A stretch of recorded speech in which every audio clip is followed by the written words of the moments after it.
It's Power Hour LSU.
All righty, let's freaking go. Lock in, ladies and gentlemen. Brian Kelly hits the podium and shared something pretty interesting about Michael Van Buren at practice. Get some more first team reps, or is that not even something that, like? No, he got all first team. How's he approach that, I guess? Yeah, I mean, I think it's a great opportunity for him. We're going to give Garrett some time to rest here this week, make sure he's fully at 100%. And Michael got a lot of all the first team reps in articulation. So he did a great job. He's still learning, but as we said, we feel confident in his ability. How much has Caden Durham been able to do this week? He was better today. Yeah. Much better. We ran him in our run tracks and some team run. Did a better job. I would, if he continues on this path, I'm pretty optimistic that he'll be in good shape for next week. And what exactly do Weston Davis and Paul Mabenga have going on injury-wise after all? Weston got hurt in pregame. Caught a helmet, fractured his nose in pregame, and was concussed. So he had a head injury as well. He's moving forward. He's doing well. My expectations is that he can clear the protocol, but that's one thing I never like to get into with the protocol in terms of who can and who can't. But he's moving in the right direction from that. Paul's got a high ankle sprain. So some respond better than others. He's an offensive lineman, as you know. Braylon had one as well. So we're going to play it day by day. All righty. So let's start off with the juice from the Brian Kelly presser. It's important to also note there wasn't a Monday press conference because they don't do Monday pressers going into a bye week. So there you go. Now, Michael Van Buren takes all the first team reps today. It means something, but not a whole lot. It really doesn't matter until next week when you're really starting to install your South Carolina footage and your South Carolina game plan, and you're getting all of that together. And they probably already started some of that, but South Carolina is also coming off a bye week as well. So, it's interesting that we are where we are right now with this team that all of us were so sky high on Garrett Nussmeier, and now this has been the most frustrating quarterback season I could remember in recent history. Now, we are in limbo. Do you want Michael Van Buren to start? This is a step in the right direction for LSU to start Michael Van Buren versus South Carolina. But this all comes down to me to the Monday press conference leading in to South Carolina. That'll tell us everything that we need to know about this current quarterback room. Now, this is what I will share about Garrett Nussmeier. Okay. I personally feel as if Garrett is hurting in more ways than one. I feel like there is a mental aspect that has taken a toll on him, as far as this offensive structure, as far as not coming close to being in New York City for the Heisman Trophy, him not being as good as he was last year. It is rare for a quarterback with this much hype having the season that he had last year to regress to where we are right now, especially a week after the Southeastern game was as good as it was. And then there is the physical aspect. Sometimes football bodies break down.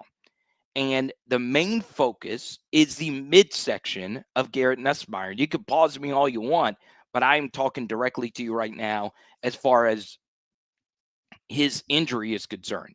So LSU did have Garrett Nussmeier on a pitch count during the spring. All right. And there were some worries about his arm and all of that.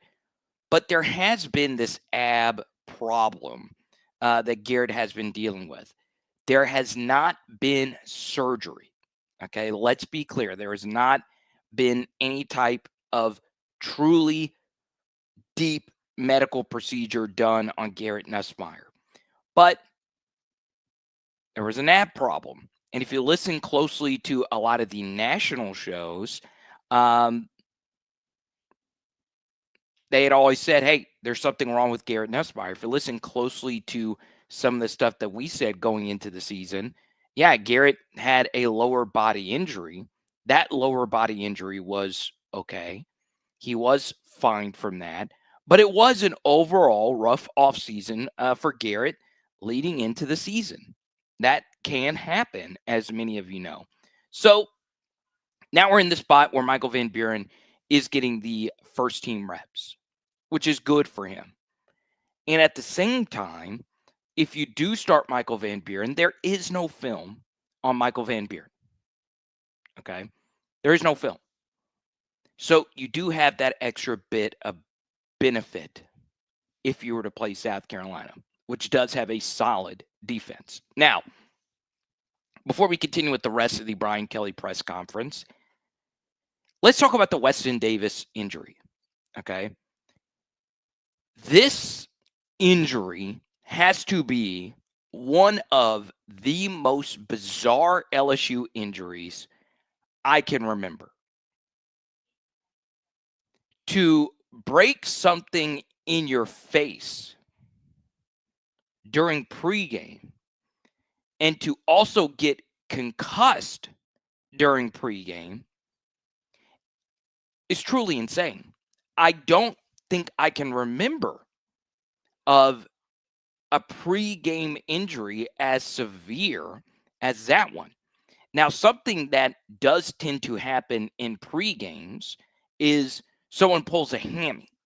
That is probably the most common pregame injury. I spoke to a physical doctor, a team doctor of a collegiate school, and he said that is somewhat common, that a player pulls a hamstring, turns an ankle, but what happened to him was obviously something physical. I had heard of all different things that had happened to Weston that actually happened in this pregame, but he's hurt, and I feel for him. All right, imagine what he's going through right now, that he was already struggling, couldn't block a soul, one of the lowest graded PFF players that we've ever had. And he's getting ready to play versus Ole Miss on the road, and boom, that has to suck in a major way. So now you're in a spot, if you're Weston Davis, if Carius Curran plays better in his second game, which you would like to think, hopefully, because he will be at home, but he will be going up against Dylan Stewart in a better defensive line in South Carolina. Maybe Weston Davis never gets his job back, or maybe he comes back and we move Carius Curran to a different spot. I really feel terrible for him. I also feel terrible, and this does not absolve me from this, and I always want this to be clear, that I am willing, when I criticize a player, I am willing to take what comes with criticizing an individual player while at the same time understanding that I want to be positive of players. Anything that I say is nothing personal against any player. So it pains me when you say that Weston Davis has been as bad as he's been this season. Okay. So I feel really, really, really bad for Weston Davis that this season has been already a nightmare. And now you are concussed, which can really screw with you as an offensive lineman. We continue, though, with the Brian Kelly press conference from earlier today. In fact, I'll move it back just a little bit just to make sure we are all on the same page. He can clear the protocol, but that's one thing I never like to get into with the protocol in terms of who can and who can't. But he's moving in the right direction from that. Paul's got a high ankle sprain, so some respond better than others. He's an offensive lineman, as you know. Braylon had one as well, so we're going to play it day by day. Hey, you had said that you didn't like the game plan last week. Well, listen, context. Okay. I didn't like parts of the game plan because for me, we have to be able to have answers for drop 8. And we did. We had answers, but we needed to do more of it.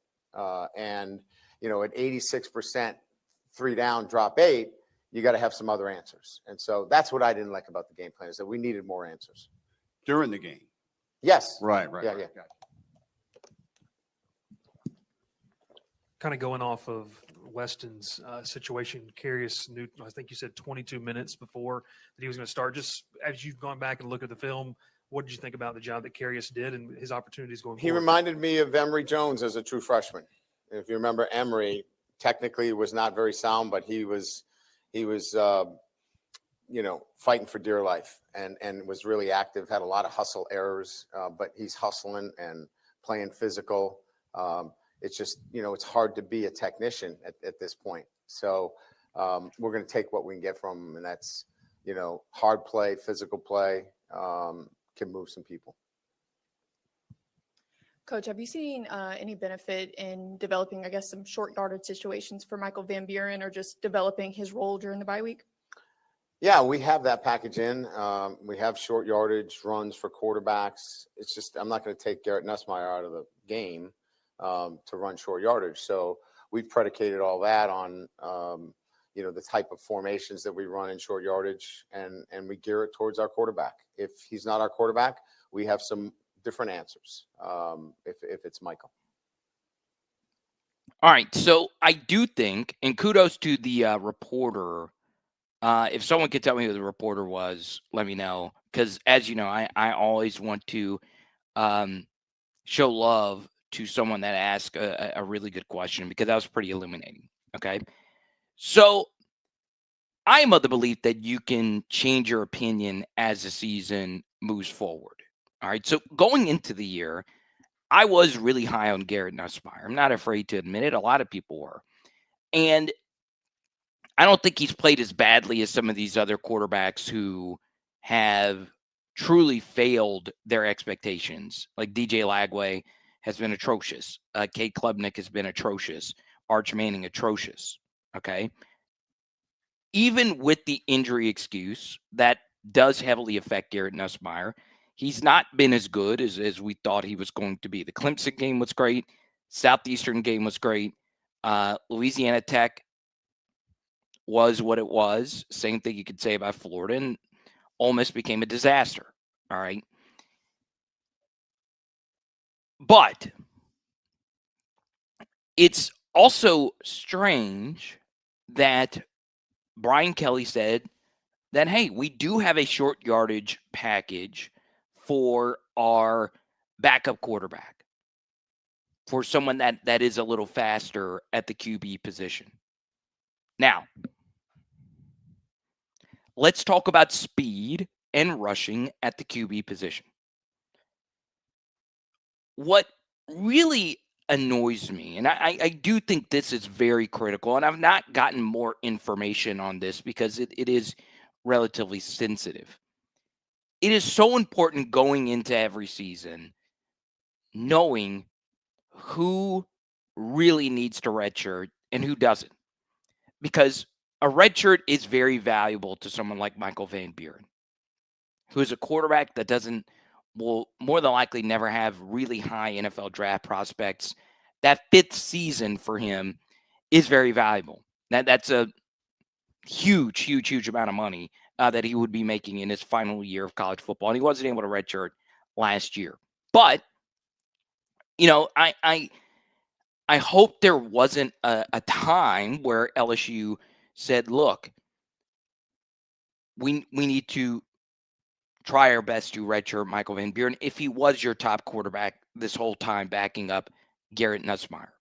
And I hope that doesn't factor into what Brian Kelly just admitted to this reporter. Once again, someone tell me her name. I'd love to shout her out, have her on if she wanted to come on. But, and I'm looking at you right now, just because Garrett Nussmeier is your QB1 does not mean that he needs to play every single play. And if you think Michael Van Buren and the short yardage packages that you just admitted that you were putting into the fold, you don't play him because you think Garrett is that good that you don't want to take him off the field. And I've said that as well. If Garrett is playing so well, let's just not force a quarterback into action just for the sake of having speed on the field. But that's not what's happened. Number one, our short yardage game has not been good. And number two, Garrett hasn't been so good that it takes away the idea of putting someone out there in short yardage situations that could give you an advantage. All right. So it is time to get rid of the notion that if Garrett is a quarterback, we want him out there on every single play. Okay. So Jace Max thinks the tougher questions need to be answered. So let's go to the rest of the Brian Kelly press conference. One thing that was interesting is that this was the shortest Brian Kelly press conference of the year. I don't know all the reporters that were there. That obviously varies the length of the press conference. This was a tougher time for reporters also to go to a press conference, but we do continue.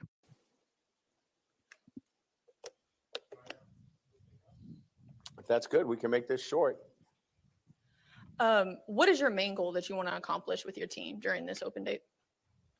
Well, it's like anybody's goal. You want a little bit of recovery. You want guys to, focus on their academics, catch up in the classroom. And then let's go to work on the things that we need to be better at. And our biggest thing is the details. When we have the details down, our attention to detail, and we have focus on each play, we're pretty darn good. The problem is we can't keep it long enough. We get distracted, and that's what we're working on this week. Not to belabor the point on Nuss, but did he aggravate that ab strain at any point before or during the game against Ole Miss? No.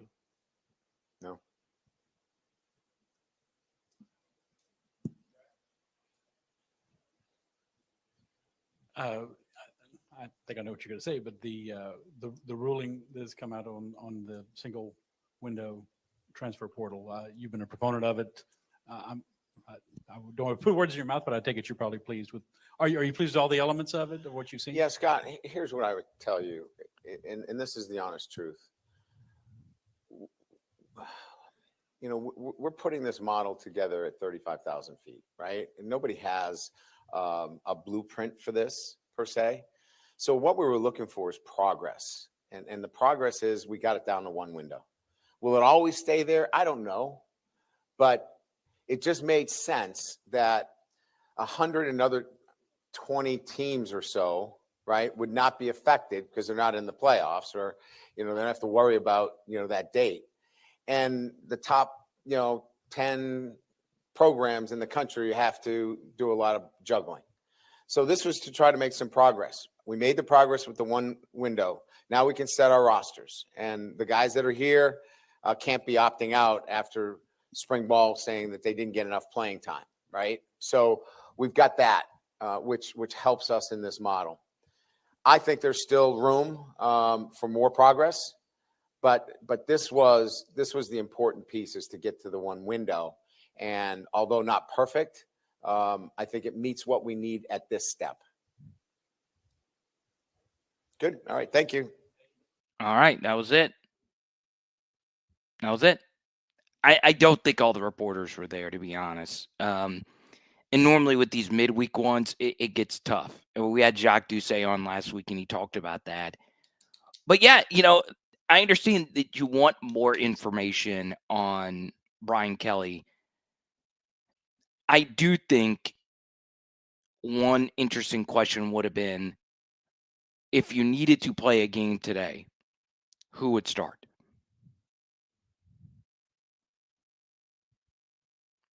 Do you feel comfortable with Michael Van Buren as the starter?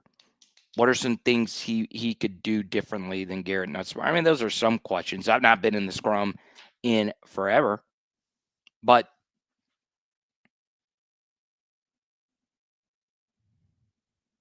no Halsey or Gooden without the spring portal, though. One could say LSU or Miami benefited the most from the spring portal window. Okay. So since it was asked by Scott Rabelais, I will bring it up here as well. And before I continue, I don't like to bring the mood down. Okay.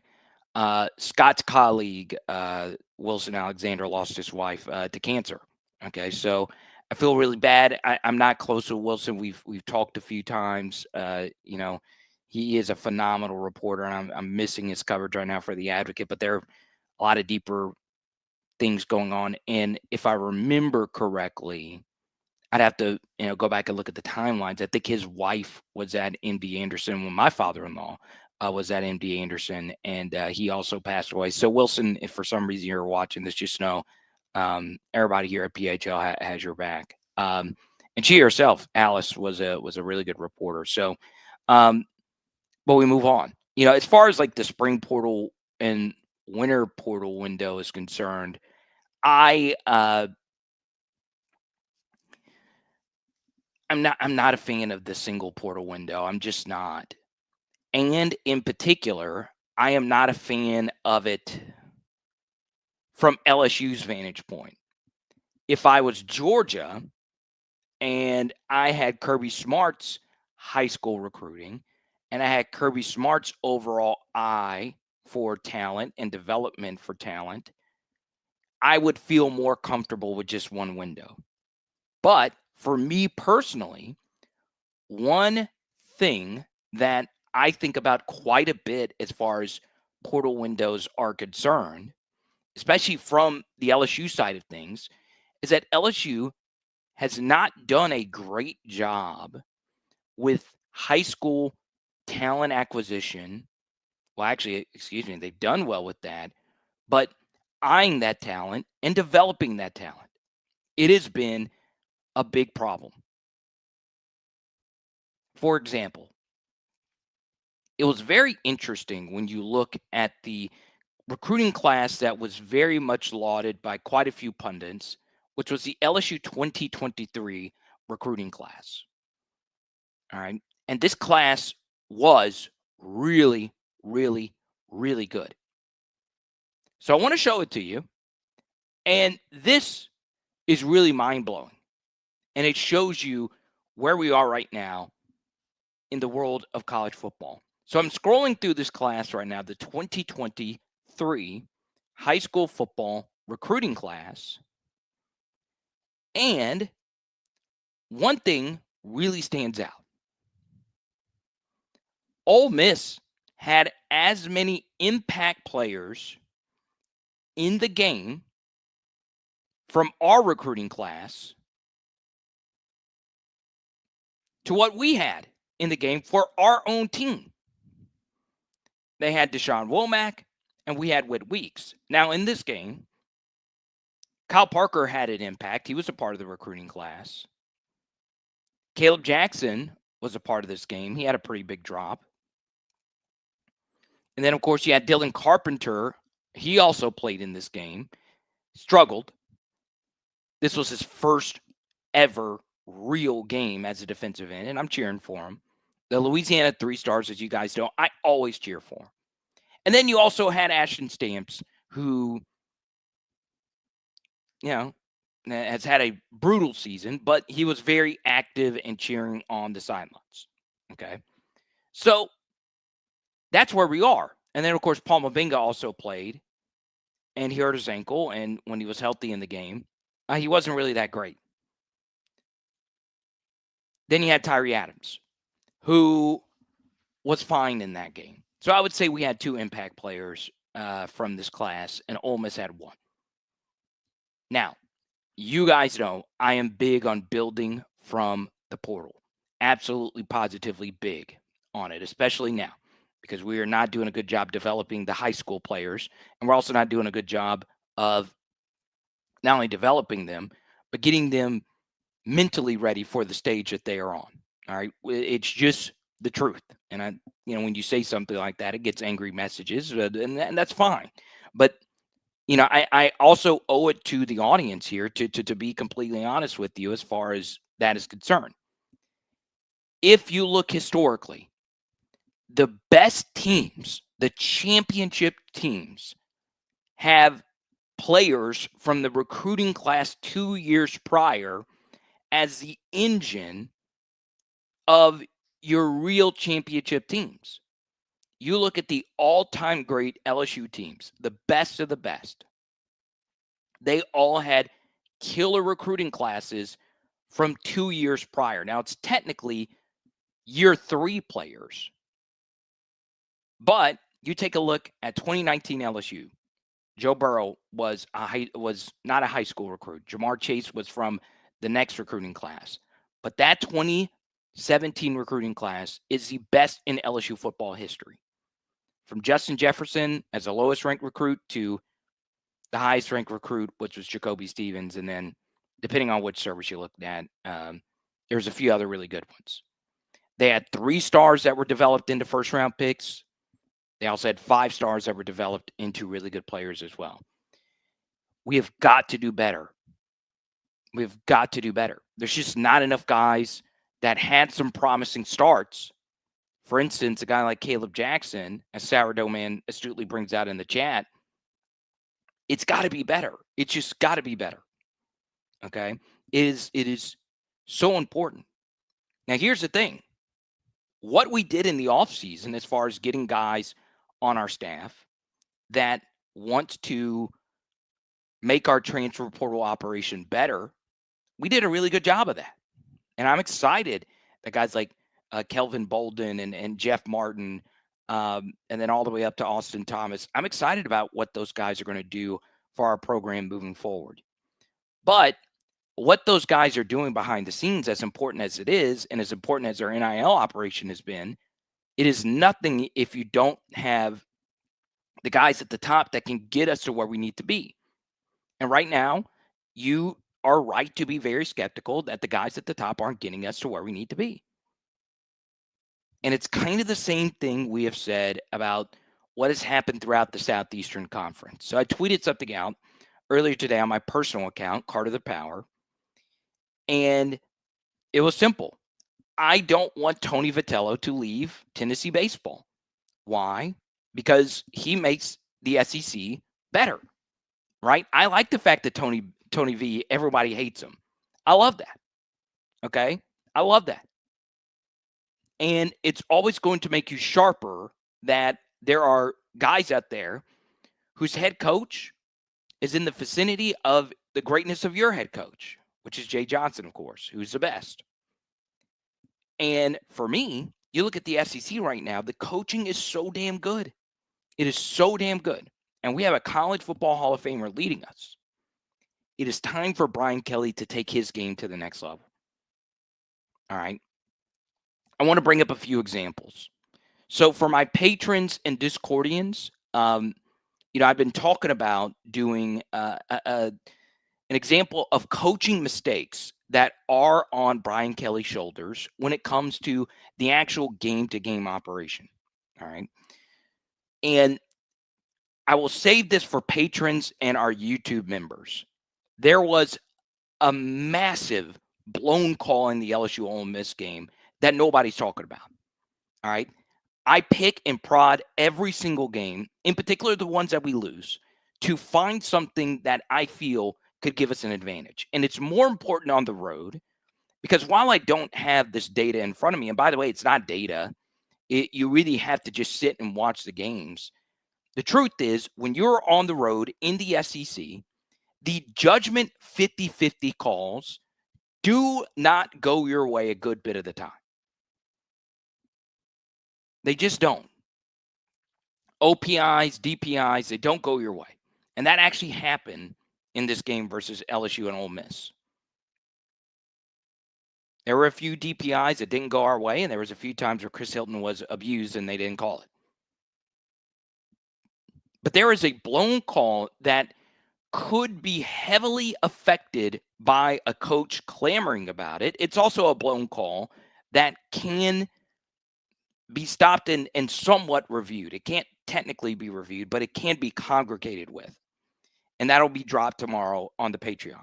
We also shared a huge special teams coaching mistake that Brian Kelly can control that happened in the game. That was also somewhat out of his control. Okay.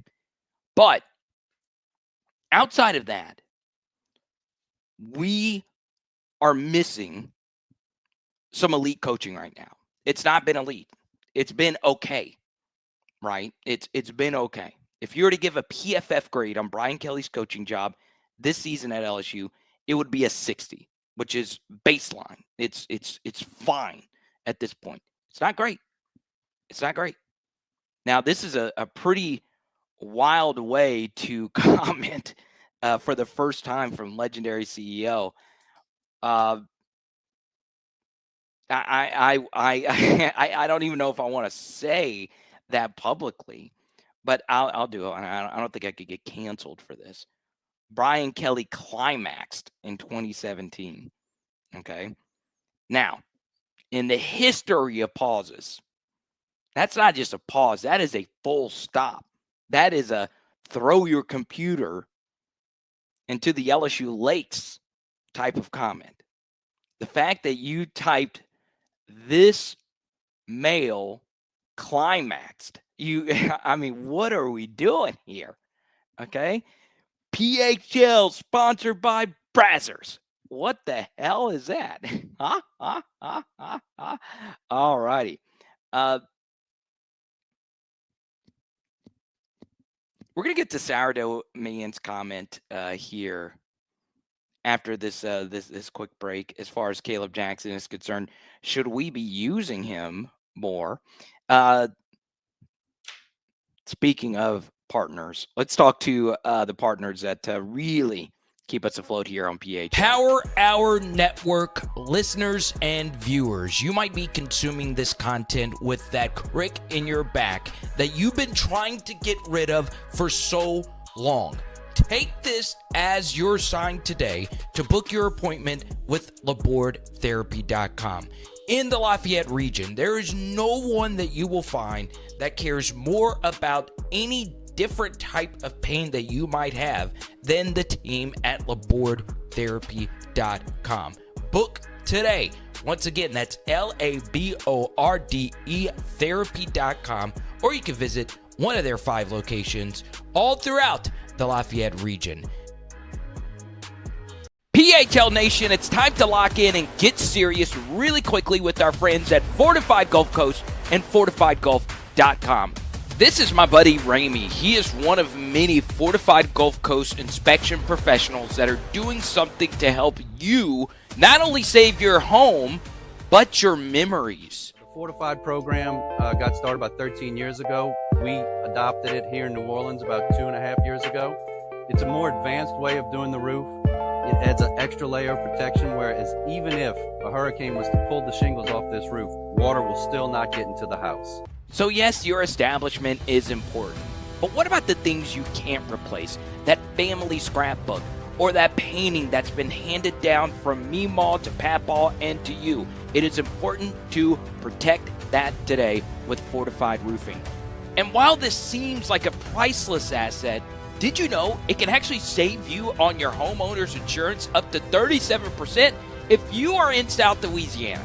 Just call the number 504-444-7563. That's 504-444-7563, or visit fortifiedgulf.com. That's fortifiedgulf.com. Let's go. All righty, for my patrons, that film study will be for you in your inbox tomorrow morning, patrons and members. So I got a few texts saying, "What did you say it?" I actually from a patron, but it was pretty big. I was shocked that I didn't see it. I was live when it actually happened, but there you go. Now, let's go to Sourdough Man talking about Caleb Jackson. What happened to Caleb Jackson? I first off want to commend Caleb for sticking this out, for not transferring. He would have generated a lot of interest in the portal as a running back who had some good success in 2023 as a true freshman.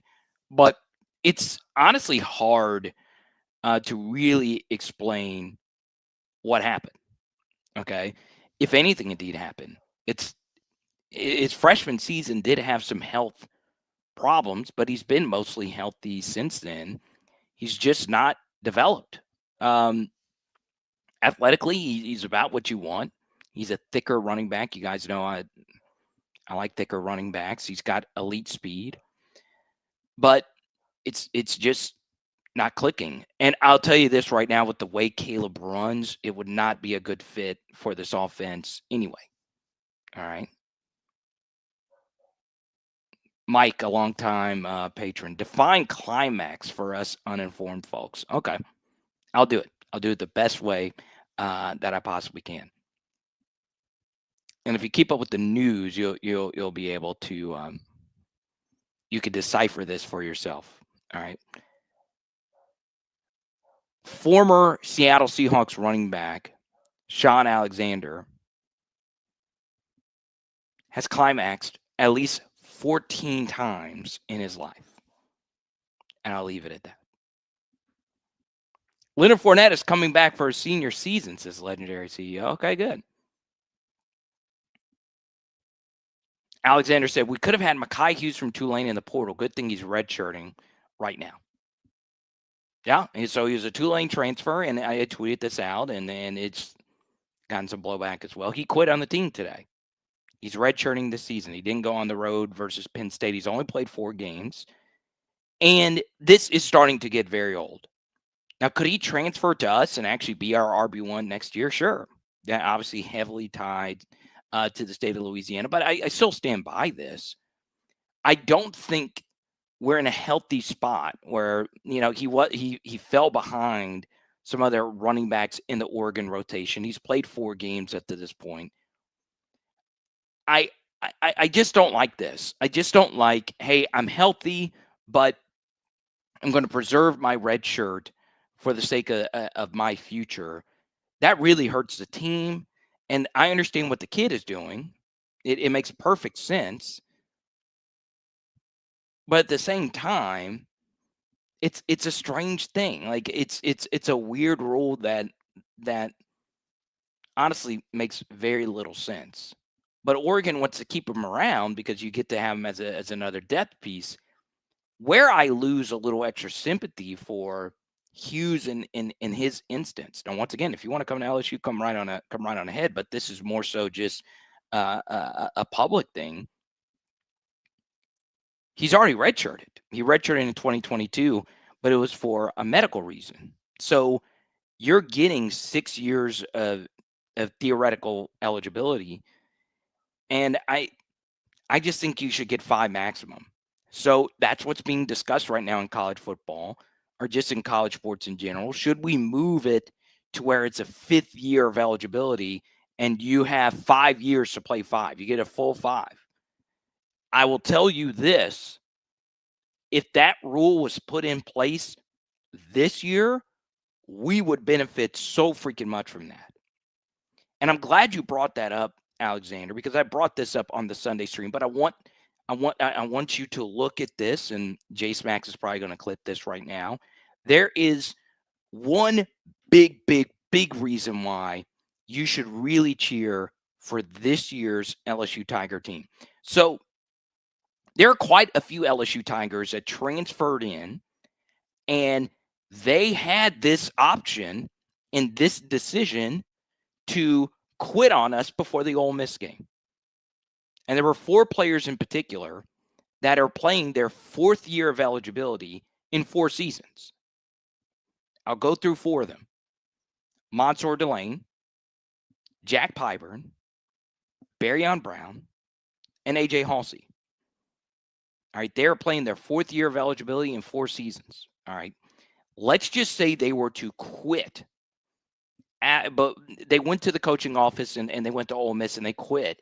And they said, look, I want to go in the portal and play another season. Their inboxes, all of them, would have had 30 offers. And each one of them are getting no less than $250K from all those schools. Halsey's getting at least $1 million. Delane's getting at least $1 million. He's going to be a first-round pick. So it's not as much him as it is the other 3 who won't have as much draft buzz. It is truly awesome that they decided to do that. Now, whatever they inked before the season with LSU might have a lot to do with them not deciding to do that. But the truth is, it is truly incredible that this awesome thing that 0.1% of all high school athletes get to do, which is play in the SEC, that they are putting this year's team above their own personal gain. Because they gain a lot. And guess what? We could have gained a lot. We could have said, hey, just come back for the next year's team. So, to those 4, I thank you. All right? I thank you. I really do appreciate you guys coming out and just kicking ass and playing well. And obviously all 4 of those guys have played well. In particular, Delane and Halsey have been like all SEC level good, and Pyburn's been very good, and Barryon's been pretty good. So there you go. Yeah, Pegasus. I know it's different for different people, but you should still commend it, right? I don't care whatever reason the Oregon running back decided to do. It's just you don't get that. And if there is one thing you could say about Brian Kelly is that the guys do, for the most part, buy in. They do buy in. There have been so many players at LSU over these past couple of seasons that it would have made a lot of sense that they would have transferred already. But they're here. Okay.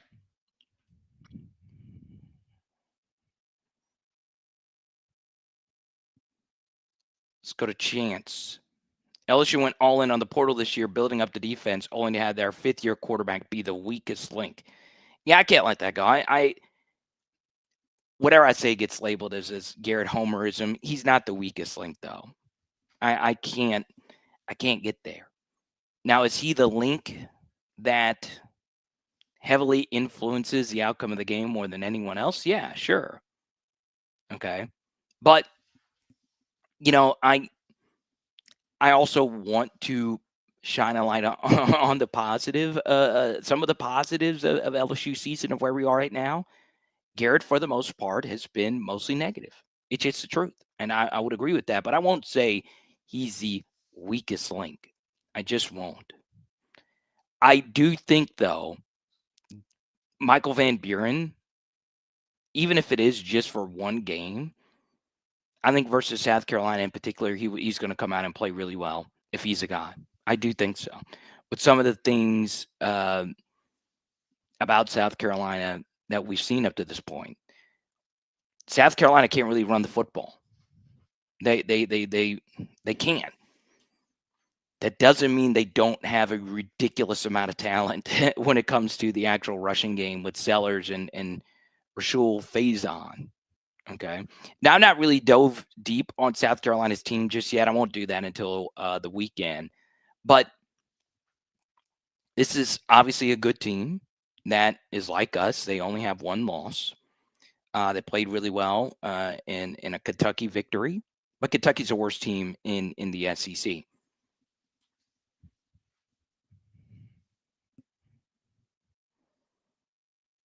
No, South Carolina very well could win this game. I'm not saying that. That's not what I said. I didn't say. I don't know what you were referencing. So there we go.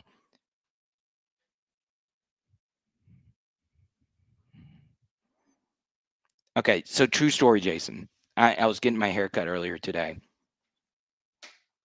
and this lady doesn't cut my hair a whole lot, and she's younger. She's 23. Her name is Saber.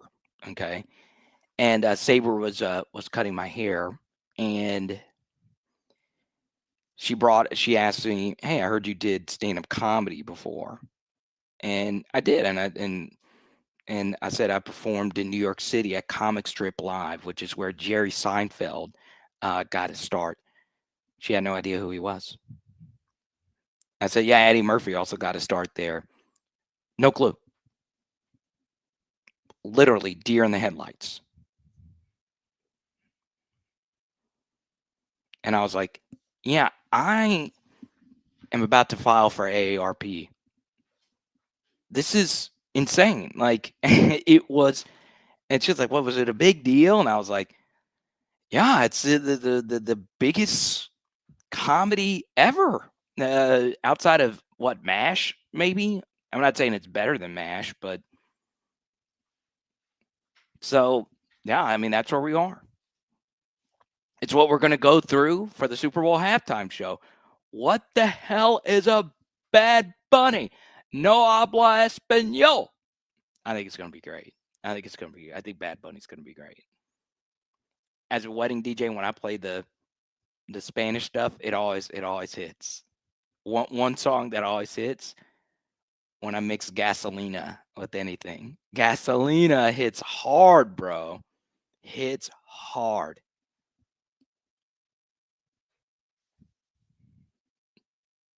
No, my friend Saber. She did not know.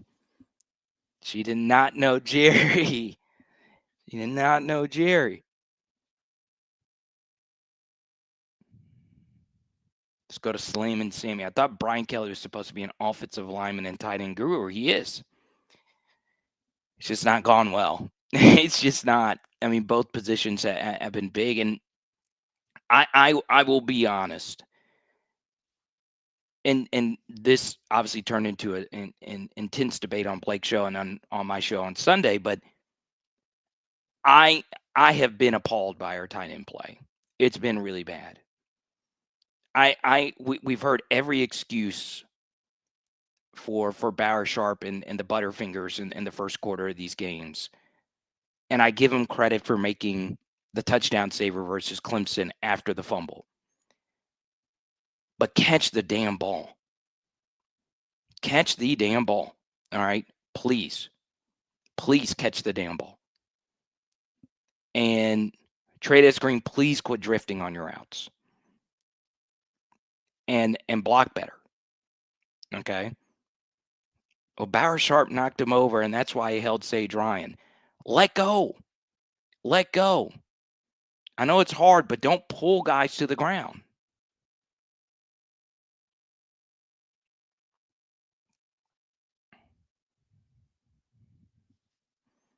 But, you know, I want to start clipping some positive stuff out there. And if I missed any other guys that are playing their year 4 of college football now, then so be it.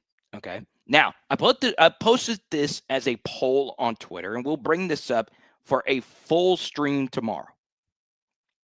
Do you think, whoever you are watching this right now, should we get rid of the number 7 and number 18 traditions? I'm going to be clear. I do not want to get rid of it, but I do get asked quite a bit in the Discord. Hal has asked me a few times, and I publicly asked on Twitter, should we get rid of it? Should we do away with this? Because Garrett's obviously not had a good season. He's wearing the number 18. Harold Perkins is worn the number 7, and the season has been up and down for him. You tell me. I think it's a way harder sell to get rid of 18. I don't think you could get rid of that. Number 7, though, you could talk me into. Let's go to Jace Max. Your honest opinion on Joe Sloan getting fired after this year or not? So this is the hardest thing in life. It is the hardest thing to do in life. And in coaching, it is harder than anything else. It's getting out in front of something you think that will decline. Now, that is way more important in the NFL than it is in college. Way more important. And the best in the NFL are good at getting out in front of things. Look at where the Eagles are and look at where the Cowboys are. And just that idea is the difference between those two franchises. It really is that. Honestly, a lot of things come down to simple philosophical questions. Are we getting in too early or are we getting in too late? Okay. Going back to that C word that someone brought out. Are you getting out too early or are you keeping it in too late? Okay. If you want to go, you can get as deep as you want, but that is one of life's most important questions. Okay. So let's talk about what T-Bob brought up.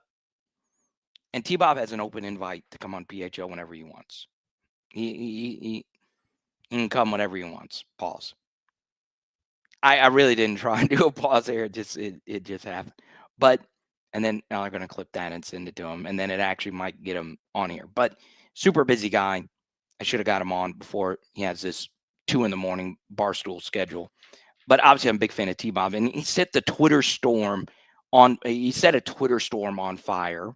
We touched on this on Sunday with AYS, and I'll bring it up here again. The handling of Mike Denbrock and Joe Sloan. Okay, so I shared what I knew about it at the time, and I also shared that LSU was really high on Joe Sloan going forward, and a lot of that had to do with, I'll just say it, Bryce Underwood's recruitment. His recruiting style is really good for quarterbacks. He's done a hell of a job recruiting quarterbacks. Won't get one for 2026, but he's got Peyton Houston on board for 2027. And he was ready for Joe Sloan to be co-OC at the very least, and Denbrock was ready to move back. So it was more of a mixture. And there was a divorce there. Okay, there's a divorce. And for me, Denbrock was so good. He was so good. And it was more than just Jaden Daniels was his quarterback. Because the big narrative at that time, and I believe this narrative as well, because if Jaden Daniels is your quarterback, he's going to make every offensive coordinator look good, especially how he plays. He's very offensive coordinator friendly because he's so damn good at so many different things. Okay. But it was interesting, the discussion at that time. And then Joe Sloan called a really good game versus Wisconsin. And now we are here. So now you have to ask the question, how many games has Joe Sloan OC'd where you've said, man, that was a well-called game. That was a well-thought-out game plan. And the answer is not many. And then you have to also answer this question. If you were to move on from Joe Sloan, who could you get to replace him? The answer is infinite. Everybody wants his job. Everybody would want to be the offensive coordinator at LSU. You mean to tell me that I can go get a play caller and tell him, hey, you want to coach Jamar Chase's? You want to coach Malik Neighbors? We have those guys almost every year. And you're getting no less than $2 million a year to come here to call plays. Now, it's expensive, but you can go get quite a few people just depending on the style of offense you want to run. And I have a list that I keep on what I would do there. But right now we're really struggling. It's the second most important thing you do as a head coach before every season. It's who is your quarterback? That's number one. Who is your OC? And who is your DC? Those are the three most important things.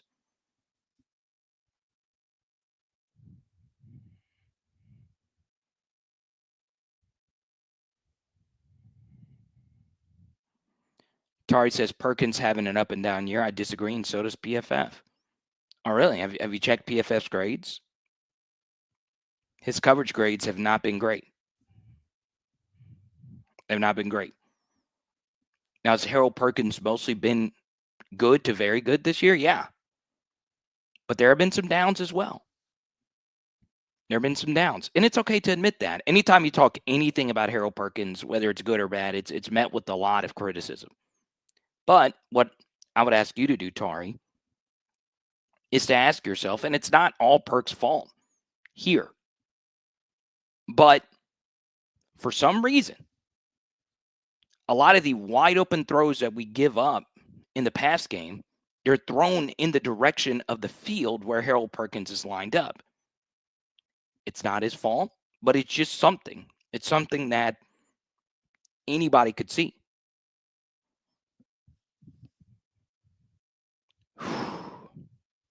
And it's hard. It's hard. But, you know, there was quite a few of those in the Clemson game too, and they didn't take advantage of it.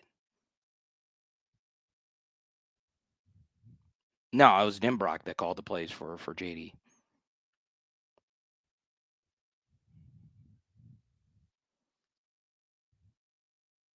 They should.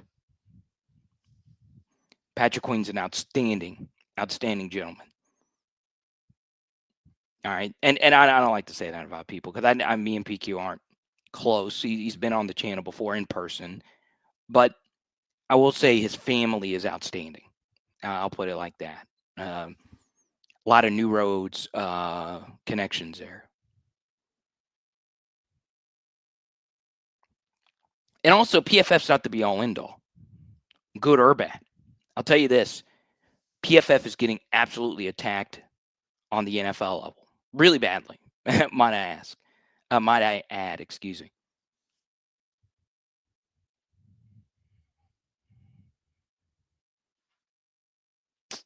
There's a lot of truth to that, Tari. I think that game plan had a lot of collaboration, if you will. But then again, they also planned for that for months.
Let's see. LSU Gymnastics at Media Day. I'm really excited about them. Won the Natty 2 years ago. Had another good season. I think Haley Bryant's a coach there now. I'm a Haley Bryant stan.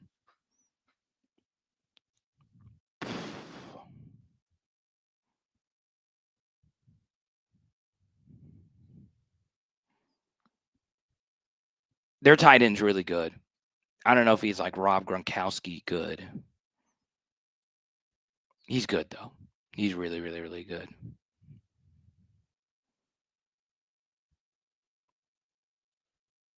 Lewoski wants to get into some gap schemes.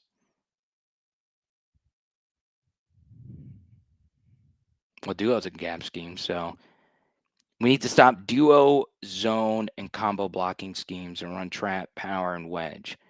Yeah, we can't block outside zone. We just can't do it.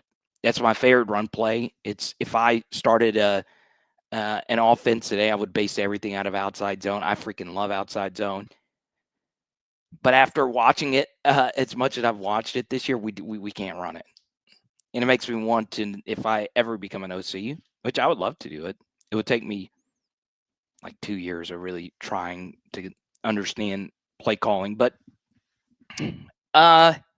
we can't block outside zone.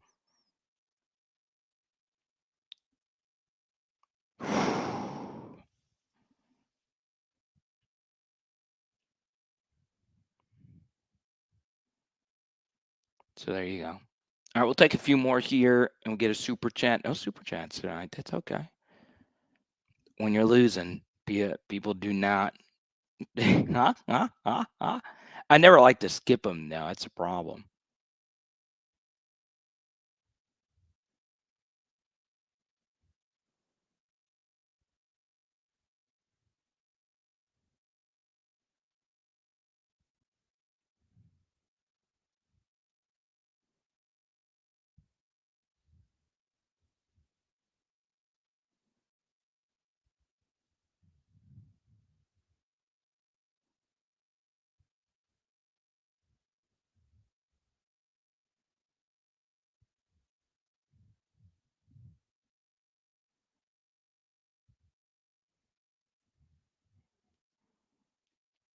Dude, Josh Thompson has taken some nasty criticism, and it's warranted. It's not been pretty. But has he been better than our left guard? Yeah. Has he been better than our right tackle? Yeah.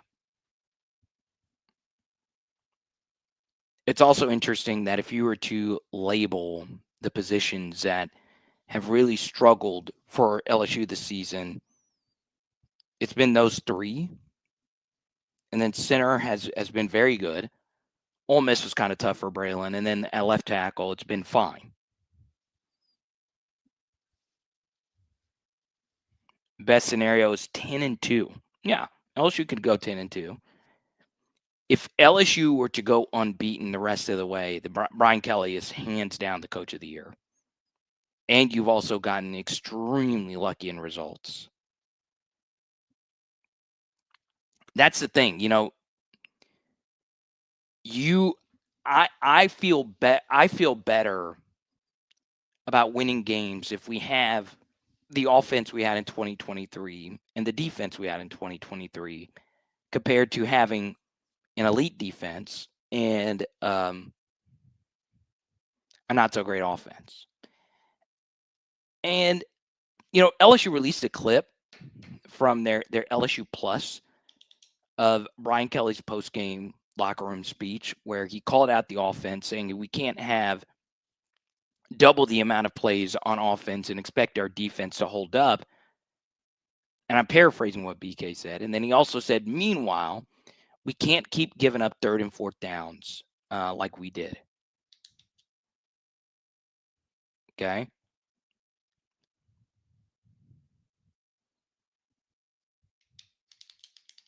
I felt that was sound.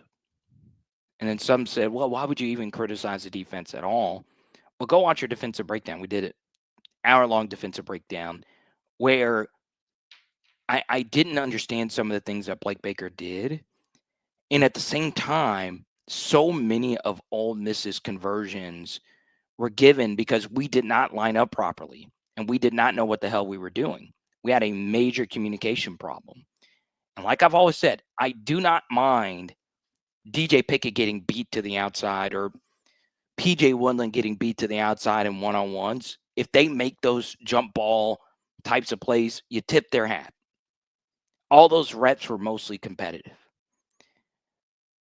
The problem is when you have pitch and catch touchdowns and key 4th down conversions and key 3rd down conversions, there was no less than 5 of them that of Ole Miss's conversions, which was about 10, I don't have the exact number in my head, there was at least 5 where it was drop back, throw to the open guy. And I'm not talking about the 3rd and 14 or drop back, wide open rush lane.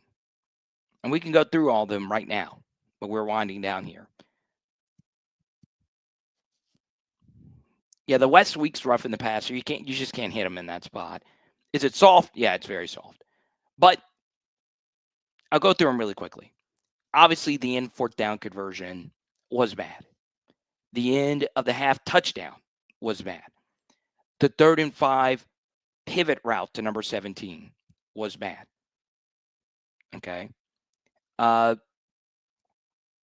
I'm drawing a blank. There's a 3rd and 8 where I think Deshaun Spears was lined up on the wrong side. We pushed Cooley all the way back. He was standing in Ponchatoula. That's how far back he was. Pitch and catch once again to number 17. Then he had a 3rd and 11 scramble where we lost our pass rush lane integrity and Whit Weeks was left alone to make a tackle, and he couldn't bring it down. It was a tough play. There was also a 3rd and 6 run where Patrick Payton was able to, he was there to make a play, and he couldn't do it. But, I like I've said it 1,000 times, the 3rd and 14 throw was a really good throw. I don't mind that you gave that up. I really don't. It's just make it competitive. Make it difficult for them to convert.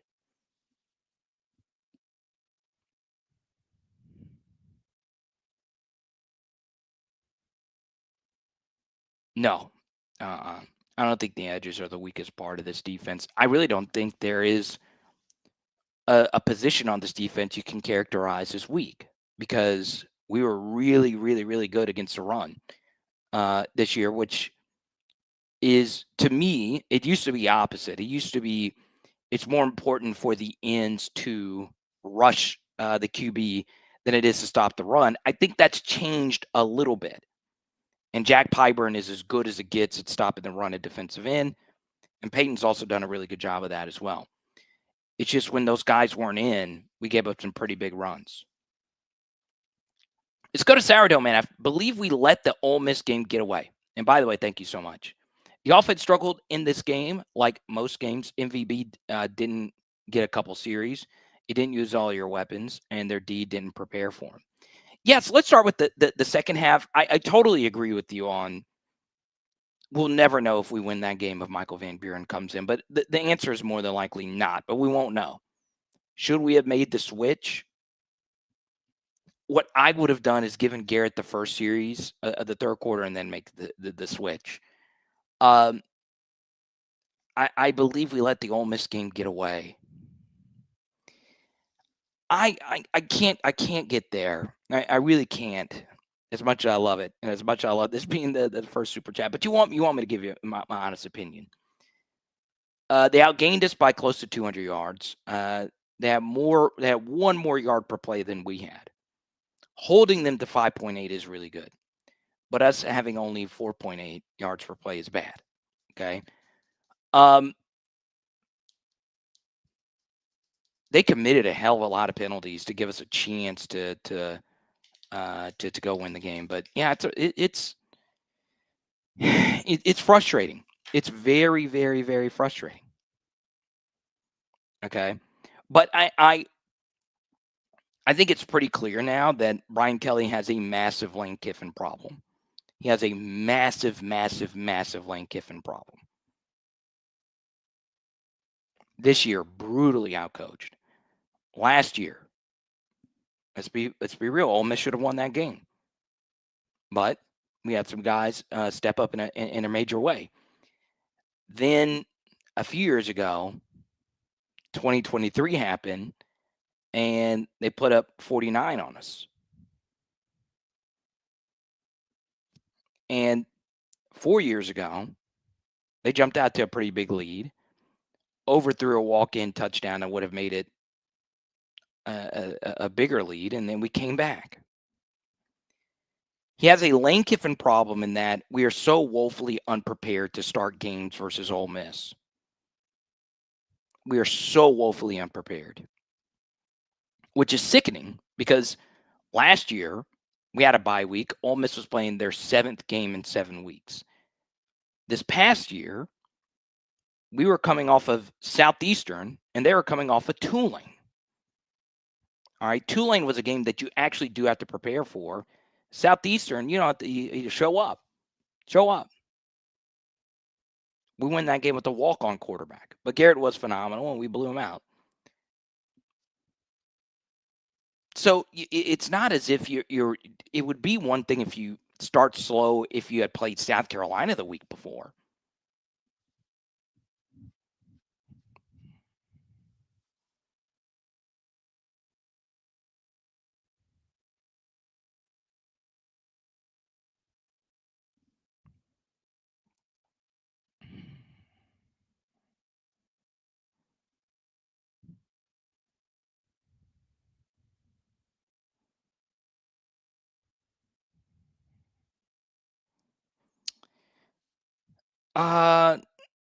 Yes and no. I will say Thompson's in a really tough spot as well to succeed. I mean, it's always difficult to succeed if the guy to your right is struggling, and it's difficult when the guy to your right is struggling if the guy to your left is struggling on the offensive line.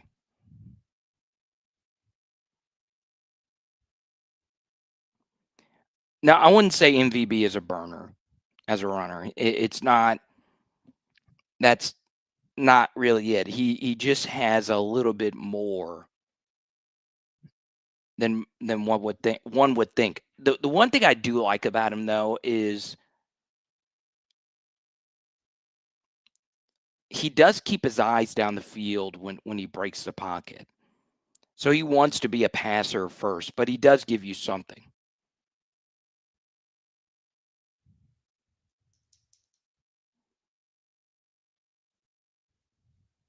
No one won. Welcome to the channel.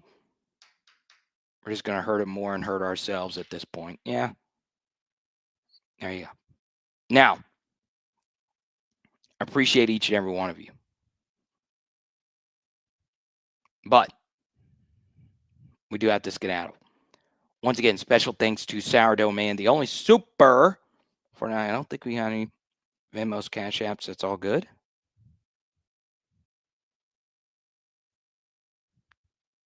Once again, Michael Van Buren took all the first team reps.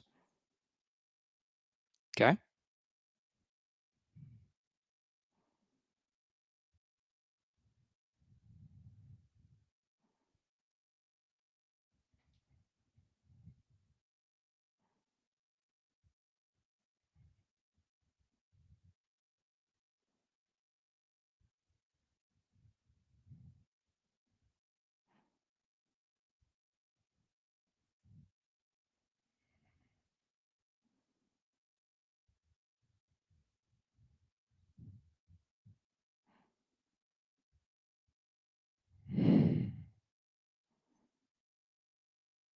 What a freaking day. What a freaking day. Okay, I saw someone answer ask about the Harold Perkins thing. Okay. It would be easier to not have him fan out in coverage if he was playing one of the 2 linebacker spots, okay?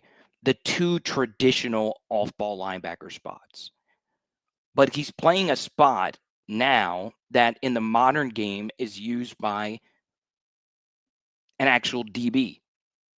Ole Miss is one of the teams that could punish you by doing that because they throw the football really well. South Carolina is not going to punish you as much because, well, their quarterback is more of a runner than a thrower, and they don't have as many good receivers as as Ole Miss does, and their play caller is not as good as Ole Miss's is. So it's not something you should be overly concerned about. It's just when you play better passing offenses, what they're going to do is make sure the slot wide receivers lined up on his side to make you fan him out. All right, so you can watch a defensive breakdown. We go deeper into it. But it's more technical than that. It's a lot, and it's above my knowledge, if you will. But it's also a simple math equation, and you don't even need to go watch my breakdown. I hope you do, because good for the channel. Defensive breakdowns don't do as well as offensive breakdowns, in particular after a bad game, a game that you lose. But go watch the breakdowns, or just go watch the actual footage, and you'll see how many coverage busts were on that side. Okay.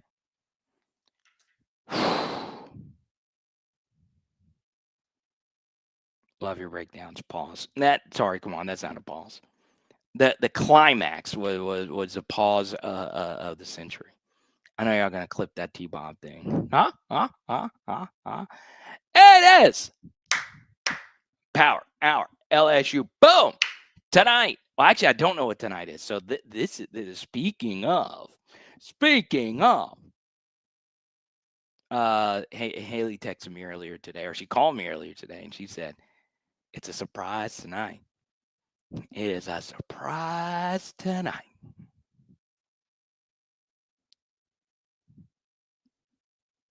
Yeah, she really said it was a surprise, whatever she's making. I don't know. Well, we'll see. We'll see what she's talking about. Oh, man. Love you guys. We'll see you tomorrow at 6.